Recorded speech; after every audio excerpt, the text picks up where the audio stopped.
How to stop seeing suggested posts on Instagram.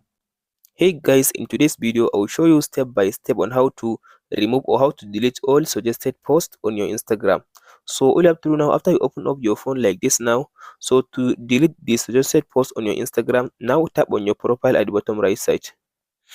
After you open your profile like this now, go to this menu at the top right side. Go to this menu. After you open this menu now, all you have to do now, scroll to down until you find this option which says this one. As you can see here, it says suggested content, so tap on it. Suggested content, this one. So after you open this suggested content, as you can see now, here is the option. As you can see here, it says content from accounts you don't follow. So all you have to do now, make sure you turn on this option here. It says snooze suggested post in feed, so turn it on. So as you can see now, here it says suggested posts are hidden in feed for 30 days or more. As you can see now, or more days. So now Instagram will stop showing you suggested posts on your Instagram. That's it guys on how to delete suggested posts on your Instagram. Hope this video helps you. Don't forget to like, subscribe and share. Thank you for watching guys. We'll meet in the next video.